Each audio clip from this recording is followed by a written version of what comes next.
ಧರ್ಮ ಸನಾತನವಾಗಿದ್ದು ಹಿರಿಯರು ಬಿಟ್ಟು ಹೋಗಿರುವ ಸಂಸ್ಕಾರ ಮಾರ್ಗದರ್ಶನ ಜೀವನದ ಮಾರ್ಗಕ್ಕೆ ಬೆಳಕು ಚೆಲ್ಲುವಂತಾಗಿದ್ದು ಹಿಂದಿನ ಕಾಲದಿಂದಲೂ ಕಾರ್ತಿಕ ಪೂಜೆಯ ದೀಪೋತ್ಸವ ನಡೆಯುತ್ತಾ ಸಾಗಿದ್ದು ಇದೊಂದು ಧಾರ್ಮಿಕ ಪ್ರತಿರೂಪವಾಗಿದೆ ಅಂತ ಮಠದ ಡಾಕ್ಟರ್ ಶ್ರೀ ಮಲಯ ಶಾಂತಮುನಿ ದೇಶಿಕೇಂದ್ರ ಶಿವಾಚಾರ್ಯ ಸ್ವಾಮೀಜಿ ತಿಳಿಸಿದರು. ಸೋಂಪುರ ಹೋಬಳಿಯ ನೀಡವಂತ ಗ್ರಾಮದ ಶ್ರೀ ಬಸವೇಶ್ವರ ದೇವಾಲಯಗಳಲ್ಲಿ ನಡೆದ ಲಕ್ಷ ದೀಪೋತ್ಸವ ಕಾರ್ಯಕ್ರಮಕ್ಕೆ ಚಾಲನೆ ನೀಡಿ ಮಾತನಾಡಿದರು. ಕಾನಿಮಠದ ಶ್ರೀ ಬಸವರಾಜ ಸ್ವಾಮೀಜಿ, ವನಕಲ್ಲು ಮಠದ ಡಾಕ್ಟರ್ ಶ್ರೀ ಬಸವರಮಾನಂದ ಸ್ವಾಮೀಜಿ ಮಾತನಾಡಿದರು. ಗ್ರಾಮ ಪಂಚಾಯಿತಿ ಅಧ್ಯಕ್ಷೆ ಇಂದ್ರಮ್ಮ ಪರಮೇಶ್, ಮಾಜಿ ಅಧ್ಯಕ್ಷೆ ಲಾವಣ್ಯ ಜಗದೀಶ್, ಕರವೇ ಅಧ್ಯಕ್ಷ ಸಂತೋಷ್, ಮುಖಂಡರಾದ ಪರಮೇಶ್, ಜಗದೀಶ್, ಭೋಜರಾಜು, ಆನಂದ್, ಶಾನುಭೋಗರಾದ ನಾಗರಾಜ್, ಕಾಂತರಾಜು ಇನ್ನಿತರು ಉಪಸ್ಥಿತರಿದ್ದರು. ನಂತರ ತುಮಕೂರಿನ ಸಿದ್ದಗಂಗಾ ಮಠದ ಶ್ರೀ ಸಿದ್ದಲಿಂಗೇಶ್ವರ ಸ್ವಾಮೀಜಿ ಮಾತನಾಡಿ, ಕಾರ್ತಿಕ ಮಾಸದಲ್ಲಿ ದೀಪವನ್ನ ಹಚ್ಚೋದ್ರಿಂದ ಮನೆ ಮತ್ತು ಮನ ಸಂತೋಷವಾಗಿರುತ್ತೆ ಅಂತ ತಿಳಿಸಿದ್ರು. ನೂರಾರು ಭಕ್ತರಿಗೆ ದಾಸೋಹ, ವಿವಿಧ ಸಾಂಸ್ಕೃತಿಕ ಕಾರ್ಯಕ್ರಮ, ಬೆಳ್ಳಿ ರಥ ಸೇವೆ ಏರ್ಪಡಿಸಲಾಗಿತ್ತು. ತುಂಬಾ ಒಂದು ಶ್ರದ್ಧೆ, ಒಂದು ನಂಬಿಕೆ ಇರುವಂತಹ ಒಂದು ಸ್ಥಳ ಇದು. ಅವರ ಬದುಕಿನೊಳಗೆ ಬಹಳಷ್ಟು ಒಂದು ದೊಡ್ಡ ಪಾತ್ರವನ್ನು ನಿರ್ವಹಿಸಿರುವಂಥದ್ದು. ಅದಕ್ಕಾಗಿ ಅದನ್ನು ಯಾವತ್ತೂ ಮುಂದುವರಿಸಿಕೊಂಡು ಅದೇ ಭಕ್ತಿ ಶ್ರದ್ಧೆಯನ್ನು ಯಾವತ್ತೂ ಕೊಂಡೋದವರಾಗಿ ದೇವರ ಕಾರ್ಯವನ್ನು ಮಾಡೋ ಜೊತೆಗೆ ಎಲ್ಲ ಬಂಧು ಬಾಂಧವರು, ಸ್ನೇಹಿತರು ಎಲ್ಲರೂ ಕೂಡ ಒಟ್ಟಾಗಿ ಸೇರಿಸಿ ಅವರಲ್ಲಿ ಒಂದು ಆನಂದ, ಸಂತೋಷವನ್ನು ಮಾಡುವಂಥ ಕೆಲಸವನ್ನು ಅವರು ಮಾಡ್ತಾರೆ. ಸಂತೋಷಂ ಜನಯತ್ ಪ್ರಾಜ್ಞ ತದೇವ ಈಶ್ವರ ಪೂಜೆ ಅನ್ನುವಾಗಿ ಸಂತೋಷವನ್ನು ನಾವೊಂದಲ್ಲ, ನಾವು ಜನಗಳಿಗೆ ಸಂತೋಷವನ್ನು ಉಂಟು ಮಾಡುವಂಥ ಕೆಲಸ ಮಾಡಿದ್ರೆ ಅದು ದೇವರ ಪೂಜೆ ಅಂತ ಕರೆಸ್ಕೊಂಡು ಬರ್ತಾ ಇದೆ.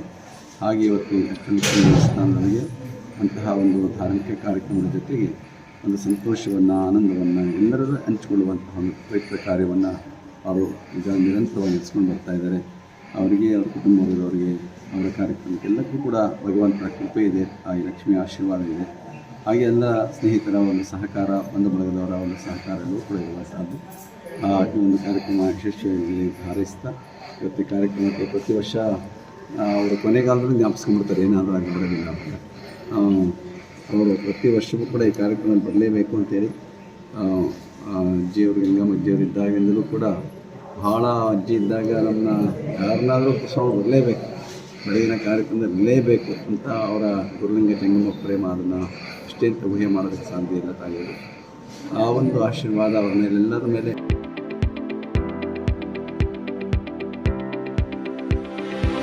ಯಶಸ್ ವಿದ್ಯಾಕೇಂದ್ರ ಮತ್ತು ಯಶಸ್ ಪಿಯು ಕಾಲೇಜಿನಲ್ಲಿ 2026-27ನೇ ಸಾಲಿನ ಪ್ರವೇಶಾತಿ ಆರಂಭವಾಗಿದ್ದು, ಮಾಂಟೆಸರಿಯಿಂದ 10ನೇ ತರಗತಿಯವರೆಗೂ ಹಾಗೂ ಪಿಯು ಕಾಲೇಜು ಪ್ರವೇಶಾತಿ ಪ್ರಾರಂಭವಾಗಿದೆ.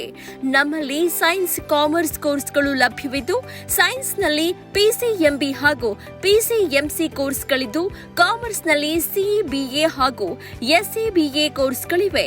ಕೆಲವೇ ಸೀಟ್ಗಳು ಮಾತ್ರ ಲಭ್ಯವಿದ್ದು, ಅತ್ಯಾಧುನಿಕ ಶಿಕ್ಷಣ, ಉತ್ತಮ ಶಿಕ್ಷಕರು ಇದ್ದು 100ಕ್ಕೆ 100ರಷ್ಟು ಫಲಿತಾಂಶ ನೀಡಲಾಗ್ತಾ ಇದೆ. ಮಕ್ಕಳನ್ನ ಕರೆದುಕೊಂಡು ಬರಲು ಶಾಲಾ ವಾಹನ ವ್ಯವಸ್ಥೆ ಕೂಡ ಲಭ್ಯವಿದೆ. ಒಮ್ಮೆ ಭೇಟಿ ನೀಡಿ. ಯಶಸ್ಸು ವಿದ್ಯಾಕೇಂದ್ರ ಮತ್ತು ಪಿಯು ಕಾಲೇಜು, ಸೋಮಶೆಟ್ಟಿಹಳ್ಳಿ ಮತ್ತು ಚಿಕ್ಕಬಾಣವರದ, ಮಾರುತಿನಗರ, ದಾಸರಹಳ್ಳಿ, ಬೆಂಗಳೂರು 560090. ಹೆಚ್ಚಿನ ಮಾಹಿತಿಗಾಗಿ ಸಂಪರ್ಕಿಸಿ 9606626456, 9743176627, 7829814447.